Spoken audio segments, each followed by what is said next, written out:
Halo Gunarwan dan Gunarwati, ketemu lagi ya di channel saya Gunar Os. Dan hari ini kita ketemu lagi di segmen 5 hal dari pertandingan kemarin ya, PSV 1-1 melawan Arsenal, dimana kita bertamu ke Philips Stadium ya kemarin. Dengan hasil 1-1 ini ya sebenarnya bukan dari hasil 1-1-nya ya, karena dari kemarin kita juga sebenarnya sudah memastikan bahwa kita lolos dari fase grup B ini sebagai juara grup gitu. Jadi memang pertandingan kemarin ini tidak ada apa ya, pengaruhnya terhadap hasil lolosnya Arsenal dari grup B ini gitu ya. Dan seperti biasa di segmen ini saya akan memaparkan 5 hal yang menurut saya unik dan menarik, dan kalau teman-teman ada hal lain yang menarik boleh tulis yuk di kolom komentar ya. Oke, tidak berlama-lama, untuk yang pertama saya mau ngomong tentang starting line up kita ya. Ya, kemarin bisa dibilang starting line up ini adalah untuk Mikel Arteta memberikan tryout ya. Menjadi audisi bagi Arteta untuk para pemain ini seperti Reece Nelson, Cedric Soares, El Neni, lalu juga Kiwior dan Ramsdale ya, tentang apa ya, bahwa mereka ini pantas diberi menit lebih atau enggak gitu. Jadi ya ini audisi bagi para pemain tersebut untuk menunjukkan kemampuan mereka ya di Liga Champions dan di kandang lawan pula gitu ya, di kandang PSV Eindhoven yang mereka dalam 15 pertandingan liga belum terkalahkan gitu. Jadi juga bukan lawan yang enteng, tapi pada saat yang sama ya juga tidak terlalu ada tuntutan gitu kan bahwa harus menang. Jadi mereka bisa bermain lebih loss, bisa bermain lebih apa ya, tidak ada tekanan lah gitu. Dan menurut saya ya ada beberapa pemain yang menunjukkan kemampuan mereka ya, dan menurut saya ini memang mungkin pantas diberikan menit bermain lebih gitu. Ya itu sih dari saya tentang, oh ya, bahkan ini juga menurut saya line up kemarin ini bukan hanya juga untuk apa ya, bukan hanya untuk rotasi dan audisi para pemain yang tidak pernah digunakan, tapi juga untuk coba-coba ya, karena kemarin di satu titik ini Saliba ditarik dan dimasukkan Declan Rice sebagai center back juga. Jadi ya ada eksperimen di situ dari Arteta untuk melihat apakah Declan Rice bisa digunakan sebagai center back. Kenapa? Karena pada posisi center back ini ya Saliba dan Gabriel ini opsinya tidak banyak untuk pelapisnya. Mungkin kita ngomong ada Ben White, Tomiyasu juga bisa digunakan gitu kan ya. Lalu juga ya sebenarnya Kiwior ini di center back ini juga bisa gitu, tapi ya kemarin sepertinya saya lihat Declan Rice itu dicoba-coba untuk apakah dia bisa ditaruh di center back gitu. Dan ya nggak jelek-jelek amat, tapi ya nggak meyakinkan juga sih kalau menurut saya gitu ya. Oke, inilah tentang ya starting line up kita ya. Jadi memang audisi buat buat para pemain cadangan kita gitu.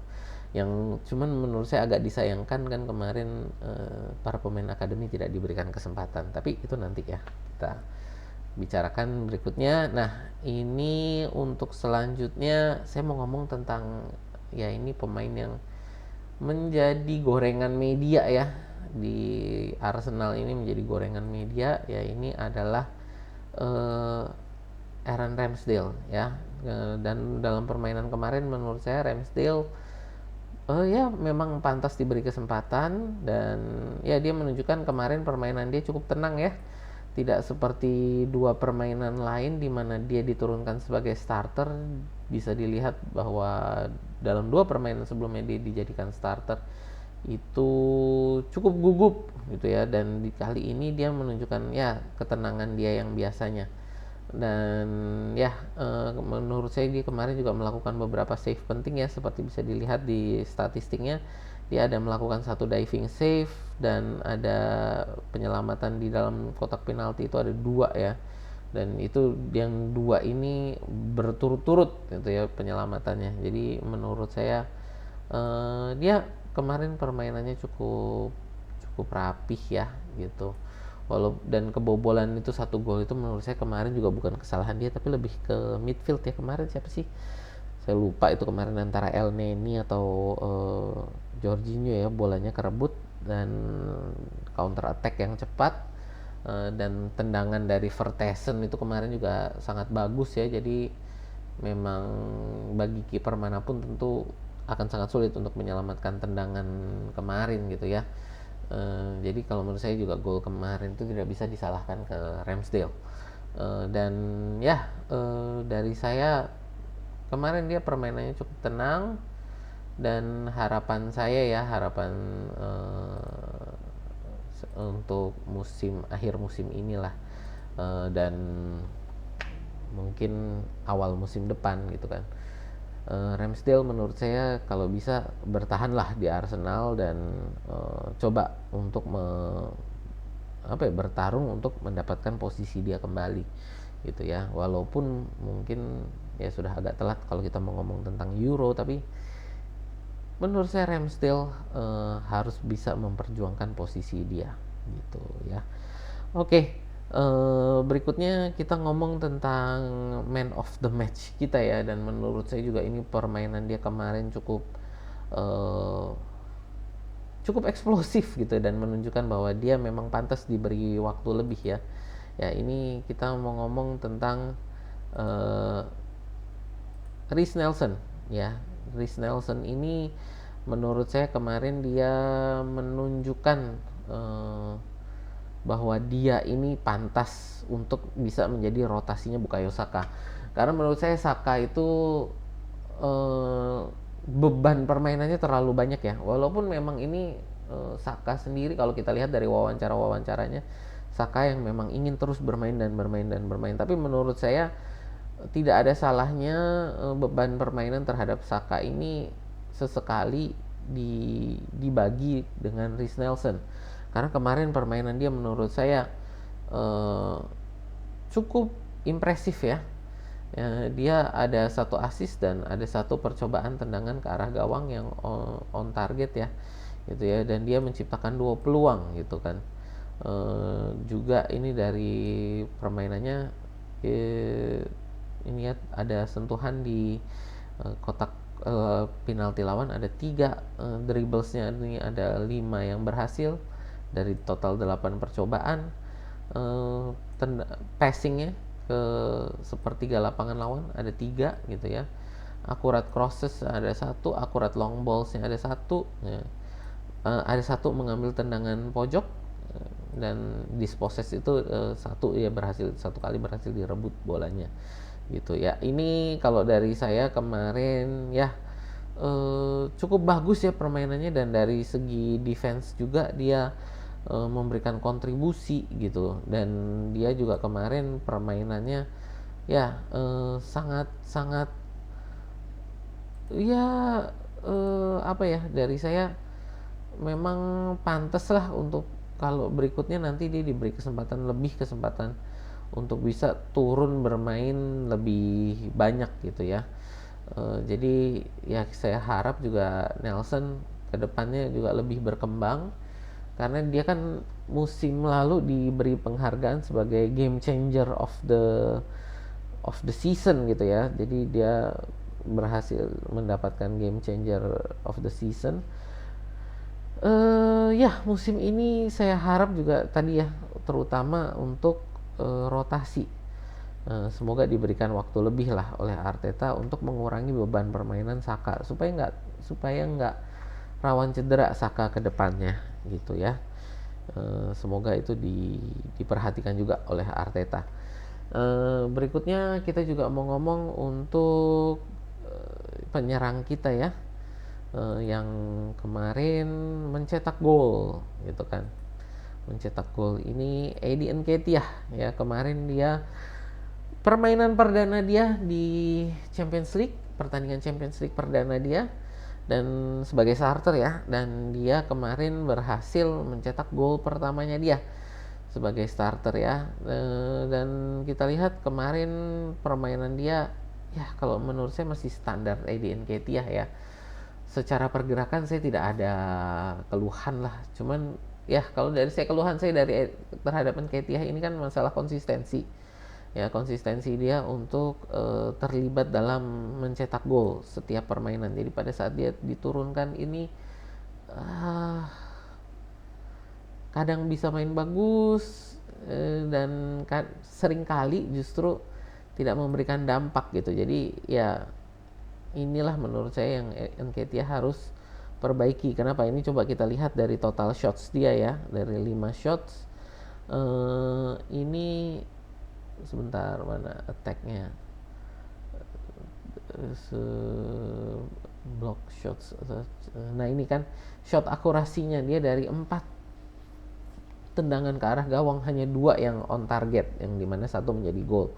Nah ini jadi menurut saya ini shot akurasinya ini harus ditingkatkan. Ya, walaupun oke lah bisa di save, tapi paling nggak on target. Seringkali apa yang terjadi dengan Nketiah ini adalah tendangan dia nggak on target, gitu kan. Jadi saya punya apa ya, ya sangat disayangkan lah Nketiah ini. Kalau dari saya, dia sebagai false nine itu pergerakannya bagus, positioningnya bagus, mau bekerja keras juga untuk merebut bola kembali. Tapi finishingnya ini yang membuat dia sebagai false nine ini tidak efektif gitu, sehingga para defender lawan ini tidak menakuti dia, sehingga tidak menjaga dia dengan terlalu tidak menjaga dia dengan lebih, sehingga dia sendiri jadinya tidak bisa membuka ruang secara lebih kepada pemain-pemain lain gitu. Jadi ya inilah Nketiah, kita lihat untuk ya di Januari ini atau bahkan mungkin nanti di akhir musim kemana pergerakan dia sebagai pemain gitu kan.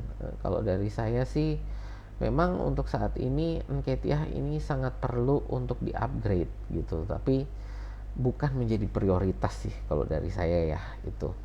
Ya, oke. Berikutnya kita mau ngomong tentang para pemain cadangan kita ya, para pemain, dan ini bukan pemain cadangan, sorry. Tentang para pemain akademi kita nih. Kemarin kita bawa ada 3 pemain akademi kita ya. Ini adalah Roel Walters, juga lalu sebentar, mana sih ini, Ethan Nwaneri sama Lino Sousa ya. Jadi ada 3 pemain cadangan kita ya, ini Nwaneri, Sousa sama Roel Walters, yang sayangnya kemarin tidak diberi kesempatan, tidak diberi waktu ya untuk bermain, karena kemarin dari dari Arteta di konferensi persnya dia menyatakan memang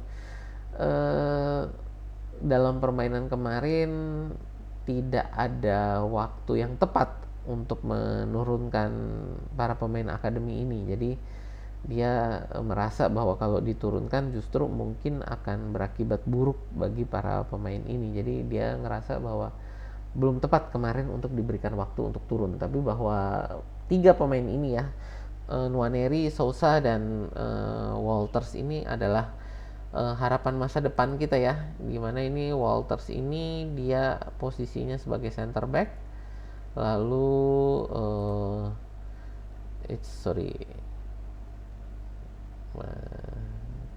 lalu untuk Nwaneri ini midfield saya kalau nggak salah ya, forward ya sebagai penyerang, lalu juga kepada Lino Sousa ini defender juga gitu ya. Ya itu sih dari saya, bahwa sangat disayangkan kemarin ya tidak diturunkan sebagai pemain yang bisa bermain gitu ya di pertandingan kemarin. Ya tapi kita lihatlah ke depan ya, ini para pemain akademi ini para pemain yang memang sudah dijaga oleh Arsenal ya, sebagai pemain yang menjadi target berikutnya untuk dipakai sebagai pemain Arsenal gitu. Jadi ya kita lihatlah ini 3 pemain ini untuk musim ke depan, untuk ya musim depan dan mungkin 2-3 musim ke depan ya. Dan musim ini juga apakah mereka ada untuk turun dalam permainan-permainan penting, apakah nanti ada dapat waktu. Semoga kita juga bisa lihat ya nanti mereka ini eh, permainannya seperti apa gitu. Ya, itu aja sih dari saya tentang 5 hal dalam pertandingan kemarin ya yang menurut saya menarik. Kalau dari teman-teman juga ada fakta unik dan menarik dari pertandingan kemarin, boleh yuk tulis di kolom komentar di bawah. Dan kalau teman-teman suka tentang konten-konten Arsenal semacam ini, boleh yuk di like, share, dan subscribe. Ya, itu aja sih dari saya. Terima kasih yang sudah menonton. Terima kasih juga kemarin yang sudah nemenin saya nonton secara live ya pertandingannya. eh, Memang apa ya, pertandingan kemarin nggak terlalu seru sih ya karena memang dari kedua sisi sama-sama sudah memastikan lolos gitu kan ke babak 16 besar dengan posisi yang ya memang Arsenal sebagai juara grup dan PSV sebagai runner up itu sudah kelihatan ya, tapi ya tidak ada, jadi memang tidak ada yang terlalu ngoyo untuk mainnya kemarin gitu. Ya itu aja sih dari saya, terima kasih sekali lagi, sampai jumpa di video kita berikutnya ya.